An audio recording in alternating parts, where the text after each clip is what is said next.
Hey there, welcome to Quite Basic Math.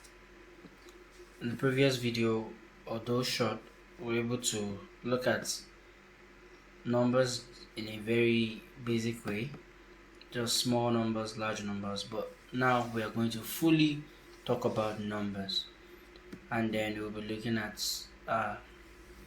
how these numbers play around, why they are important in algebra, and what we do with them in mathematics as a whole. Let's start very quickly without further ado. Alright. So we're looking at numbers, and the first thing we need to understand about numbers is their classification. Now we have something called real numbers. Now, why do we say a number is real? Now, a number is real, although real numbers are denoted by the symbol R this way. A number is said to be real if it can be found on your real number line. So there's something called your real number line that divides the negative numbers from the positive numbers with 0 in the middle. Take note that 0 is neither a positive number nor a negative number. 0 is a neutral number. People call it neutral because it doesn't exactly have a convention to it. Right, so to the left side you have negative numbers, and to the right side you have your positive numbers. Okay, now your real numbers, like I said, are the numbers you can find on your real number line. Here is your real number line, and you could have 1 on your real number line, you could have 2, you could have 3, you could have -1, you could have -2. Now all of these numbers that I just put down on the real, or that are obviously real numbers because you can find them on your real number line, are actually integers. Have you thought about the fact that between 0 and 1 we actually have 0.5? Permit me to use a fraction, 1/2. A fraction is a ratio of two numbers with a numerator on top and a denominator beneath, separated by a slash. If I have two numbers written this way, a ratio of one another, I have a fraction. Okay, so where a is your numerator and your b is your denominator. That's by the way. Now half, or 0.5, is basically between 0 and 1. This is also a real number. That takes us to another classification of numbers that we call integers. Integers are represented by the letter Z, right? Represented by the letter Z. Now it's important that you understand integers. Integers are what you would call whole numbers, are what we were taught in the preliminary school, are called whole numbers. All right. Now these whole numbers can also be divided into two forms. You agree with me? Your integers could either be positive or negative. Your integers could either be positive or negative, as you can see on your real number line. They are all real numbers, right? And these your integers that we're talking about, right, can be positive or negative, like I said. If you have a positive integer, it is also called a natural number, and these are what we call counting numbers. When we were taught how to count in preliminary school, you realize that we were taught what 1, 2, 3, 4, and so on and so forth. All these numbers are what we regard as natural numbers. These are what we refer to as natural numbers. They are also called positive integers or counting numbers. Please take note of that. So moving on, if I say natural numbers, I simply am talking about these integers. Alright, now moving on, you can also classify numbers into something that we call rational numbers. It is denoted by the letter Q, rational numbers. Now all these I'm listing are still subsets, or are still under the real numbers. They are still real numbers. Okay, so your rational numbers, denoted as Q, right, are any numbers that can be written as a fraction of two integers. Take note, A fraction of two integers is what we call a rational number. So where p is an element of what? Of z. Don't forget what we said. Now you know what z means, and q also is an element of z. So if you have two integers p and q expressed as a fraction, it simply means that you have a rational number. For example, 1 over 3, is this rational? Yes, this is rational. For example, 2 over 5, is this rational? Yes, this is rational. What about 1? What about 2? Are these rational numbers too? Yes, they are rational. You might be thinking they are not expressed as fractions. Of course, they can be expressed as fractions. 1 can be expressed as a fraction. If I say 1 over 1, this is still the same thing as 1. If I say 5 over 5, this is still the same thing as 1. As long as you can express as long as you can express as a fraction two integers, then you have a rational number. Likewise, 2 can be expressed as a fraction of two integers. How?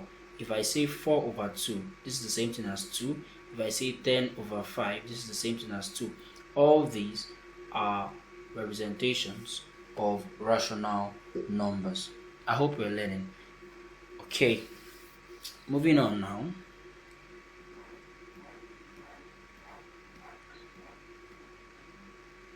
Now, what else can we learn? Still under real numbers. Your real numbers which you said we also have integers. So integers, which are examples of real numbers, z, could also be even or odd. Now, when is an integer said to be even? When do you have even integers? I'm sure you have an idea. Your 2, 4, 6, and so on and so forth. All these are even integers, and your odd integers are what? 1, 3, 5, 7, and so on and so forth. All these represent odd integers.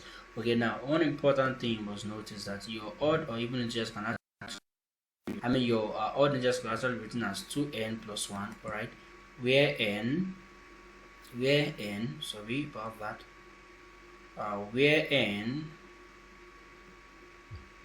is a natural number. Where n is a natural number. So let's pick a natural number. Say 1. If I pick 1 and I put it here, what would that give me? If I put 1 and put it, that's 3, that's odd, right? Definitely will give me odd, and so on and so forth. N could also be 0. Okay? N could also be 0. If you put 0 here too, you also get an odd number, which is 1.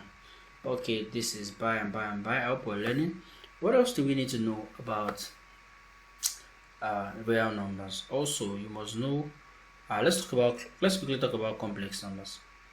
Now, you must understand that complex number is actually like a father of real numbers. Complex numbers are like supersets of real numbers. What do I mean? Now, complex numbers actually have real parts and imaginary parts. Now, if you have a complex number that has a real part and an imaginary part, we call that complex. If you have a number that has a real part and an imaginary part, we call it a complex number. And it is denoted, some people denote it as z most times, or whatever it is. But once you can write a number in this form, a plus ib, okay, where your I is the square root of -1. Okay, so you have a complex number, and your a denotes the real part, and this your b denotes the imaginary part. Okay, now you can see why I said that c is a father of them all, because in your c you can find r. Can you see that there? You can find a real number, and even with your imaginary number, this b, you must take note that this your b is actually also an element of real numbers. So let's say examples of complex numbers. Okay, so if I say 5 plus 2i, this is a complex number. Why is it a complex number? It has a real part and an imaginary part. Okay, so what if I say 3i? Yes, this is also a complex number. Why is it a complex number? It has a real part that is 0, and it has what? An imaginary part that is 3. I hope you are following. Okay, so that is that about that. Let's see what more we can learn. Let's quickly talk about what we can do with these numbers that we have discussed briefly. What can we do with all of these numbers? Addition. you can add these numbers. Do you agree? Yes, we can add these numbers. If I have 5, what is 5? An integer.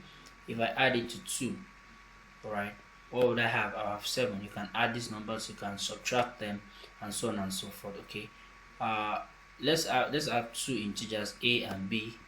Imagine I have two integers a and b.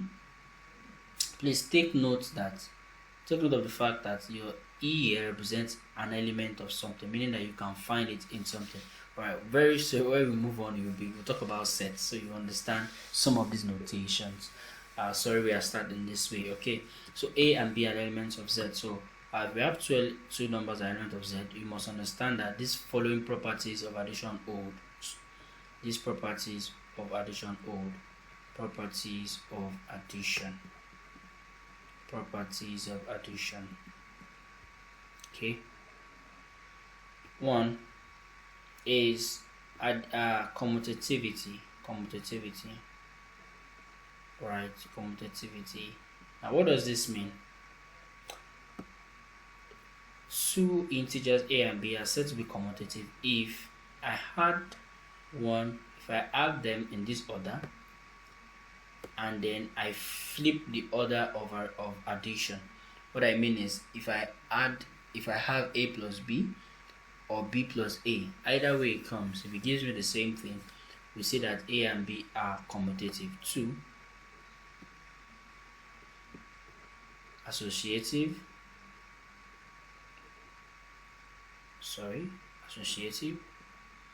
If I have two, let's assume I have 3 integers a, b, c. If I add them up this way, alright, it's the same thing as me adding them up this way. So you see that this will be obeyed. You can try it out. Give yourself a and b and try and put them in this equation. You will see that they will basically add up. Okay, because of our time, let's quickly move on. Do well to subscribe to this channel if you're learning so far, if you've learned anything so far. Okay, now let's talk about multiplication.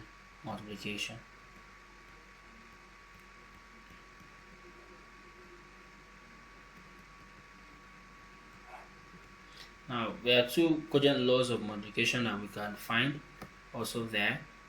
Commutativity is one.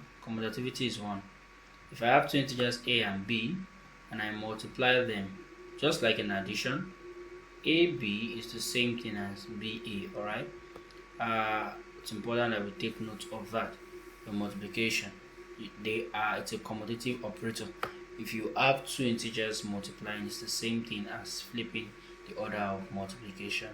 Alright, then also if I have an integer that is multiplied a number of times, this is the same thing as writing it this way.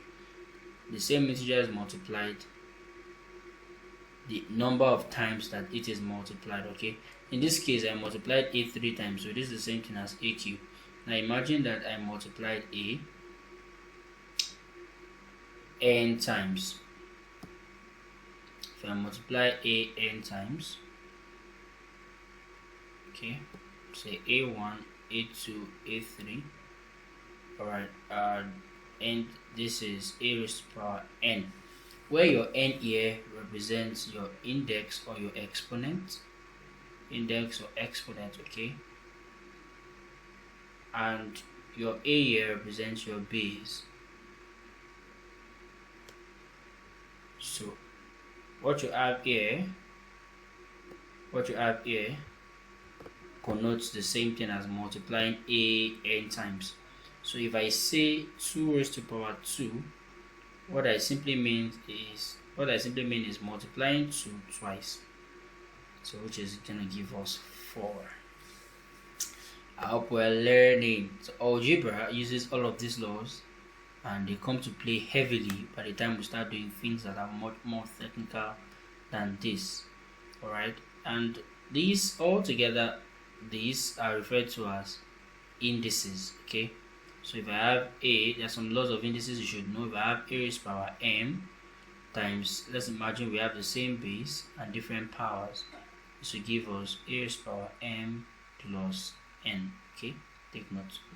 And if it's a case of division, we have a raised to power m divided by a raised to power n. This will give me a raised to power m minus n.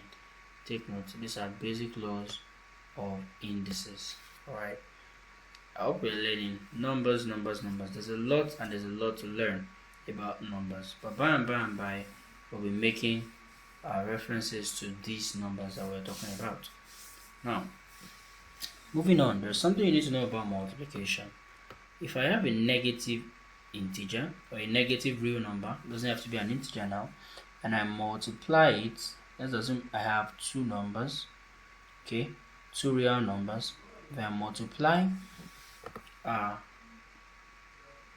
negative real number by a positive real number, doesn't matter even if a is equals to b, I will get what? A negative result. If I multiply a negative real number by another negative real number, doesn't matter if they are the same, I will get a positive result. If I multiply two positive, I believe you know what this will give me. I will have a positive result. So for me to have a negative result, I just need one of one of the numbers I'm multiplying to be negative for me to have a negative result. Right? Let's see. I hope you're learning.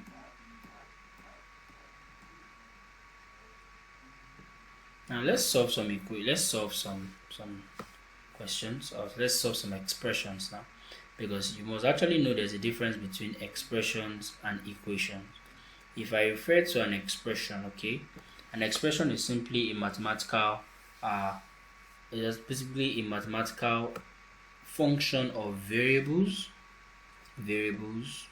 constants, as the case may be, variables, constants. I know I will need to define these terms. Now, a variable is a number that could change, say x, say y, say whatever number, and they are represented as alphabets in mathematics. Constant are numbers, all of these numbers that we have described. It could be 2, it could be 5, it could be 0, a known number, a fixed number, 6, and so on and so on. It could be 1/2, which is a rational number, don't forget. It could be anything. All these are constants. But for x, for your variables, we have numbers that could change, not a fixed number unlike constants. Now, if I have x plus 2, this is an expression and not an equation. What is an equation? An equation is simply an expression, right? Or an equation is simply an expression that involves the equal to sign. Or we can say it shows the relationship between two sides or two sides that involves expression. So if I say x plus 2 now, this same x plus 2, and I equate it to something, say 0, this now becomes an equation. Why is this an equation? Because of the equal to sign. Why is this not an equation? There is no equal to sign. So basically, this is an expression, this is an equation. So when I mention expression, you understand what I am talking about. Okay, I hope we're learning.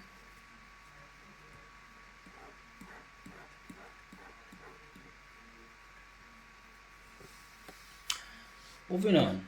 Now, let's quickly solve an equation involving all of these numbers we've talked about and some of these principles that we have talked about. Now, look at this. You have 2 into x plus 5 equals to 3, and I'm supposed to solve this simple linear equation. I know this is supposed to be about numbers, but let me just introduce what we'll be talking about in the next lesson, alright, which is linear equation.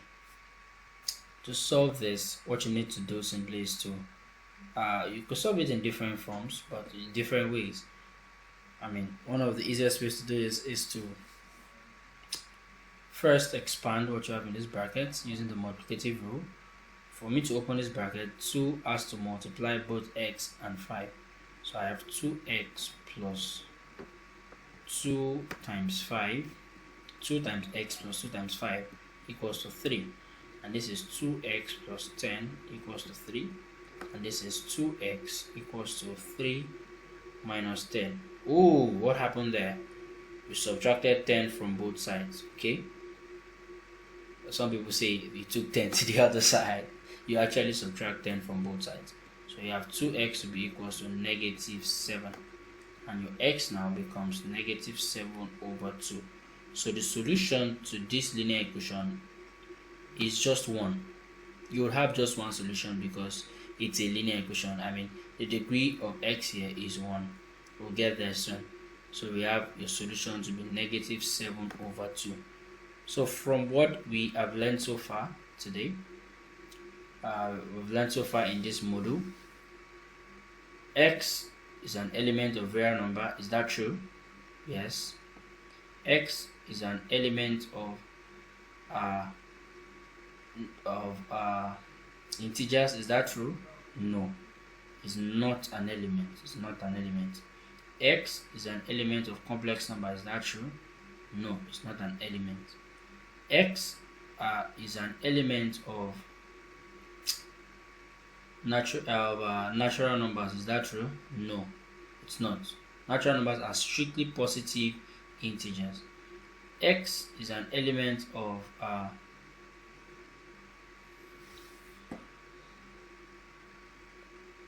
rational number. Is that true? Yes. This is rational because you have a fraction of 2 integers. Have a wonderful day. Quite basic.